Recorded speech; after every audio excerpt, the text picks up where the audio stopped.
Bien-aimés frères et sœurs en Jésus, la grâce, la paix et la miséricorde nous sont données de la part de Dieu le Père et de Jésus-Christ, son Fils, notre Sauveur. Amen. Rendons grâce à Dieu de ce que nous soyons comptés parmi les vivants. Je voudrais chanter la joie de cette élection à travers le cantique 475, tout joyeux, bénissons le Seigneur sur les ailes de la foi. Tout joyeux, bénissons le Seigneur. Chantons et célébrons ses louanges, adorons avec foi le Sauveur. Nous joignons aux célestes phalanges, gloire à Dieu, gloire à Dieu, gloire à Dieu. Que ce chant retentisse en tout lieu. Gloire à Dieu, gloire à Dieu. Que ce chant retentisse en tout lieu.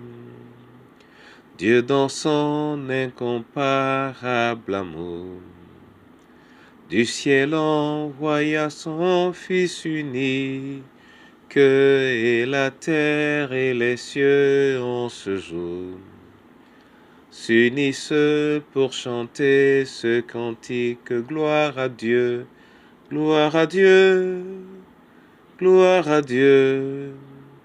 Que ce chant retentisse en tout lieu. Gloire à Dieu, gloire à Dieu. Que ce chant retentisse en tout lieu. Psaume 72, versets 1 à 4. Là, il est écrit: ô Dieu, donne tes jugements au roi et ta justice au fils du roi. Il jugera ton peuple avec justice et tes malheureux avec équité. Les montagnes porteront la paix pour le peuple, et les collines aussi par les fêtes de ta justice. Il fera droit aux malheureux du peuple, il sauvera les enfants du pauvre, et il écrasera l'oppresseur. Amen. Frères et sœurs en Jésus,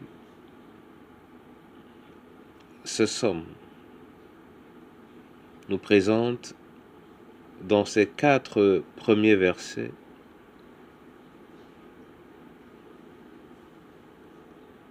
le souhait de l'enfant du Seigneur, mais également la disponibilité de Dieu à accomplir ses promesses et à faire vivre le pays dans la paix et la prospérité. Dans ces 4 versets,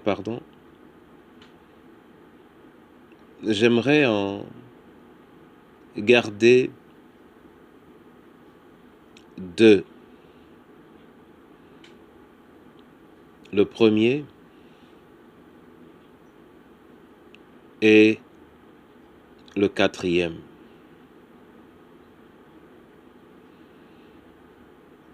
Dans le premier verset, le roi semble interpeller le Seigneur afin qu'il prononce lui-même le jugement ou les jugements de la vie du peuple, de telle sorte que le constat des méfaits soit établi et que la punition soit conséquente, mais selon la volonté et la lecture du Seigneur, laquelle lecture est justice. Le 4e verset nous dit que l'Éternel fera droit aux malheureux du peuple, il sauvera les enfants du pauvre et il écrasera l'oppresseur. Il fera droit aux malheureux du peuple. C'est-à-dire que ceux qui sont abusés par faute de moyens recevront de la part du Seigneur le soutien dont ils ont besoin pour garder un peu de leur identité, un peu de leur personnalité. Pour ce jour donc, j'aimerais que nous nous efforcions à être des apôtres de la justice, ceux qui peuvent juger la chose en l'état sans a priori peut-être, mais surtout sans penchant propre. Et la deuxième chose, c'est tout simplement de solliciter la contribution, la participation du Seigneur lorsque nous avons une tâche d'appréciation. Et la journée nous permettra de voir jusqu'à quel niveau nous sommes prêts à imiter le Seigneur et à obéir à sa parole. Que cette parole effectivement soit bénie dans le précieux nom de Jésus-Christ. Amen. Je veux te dire merci Seigneur pour la parole que tu nous donnes et qui nous interpelle quant au jugement que nous prononçons, mais aussi exige de notre part de te solliciter afin qu'au bout de toutes nos actions, tu sois reconnu dans le précieux nom de Jésus. Je veux te prier pour les malades, pour les orphelins. Je veux te prier pour les prisonniers.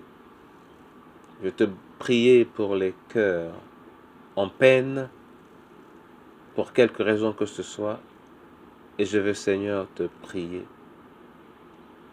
pour que, à la tête des familles qui sont tiennes, tu places effectivement ceux qui, le mieux, répondront à leur identité, répondront à la vie selon tes recommandations. Viens, Seigneur, au milieu de tes enfants et manifester ta gloire, afin que la joie de t'appartenir éclate en toutes circonstances, au nom précieux de Jésus-Christ. Amen.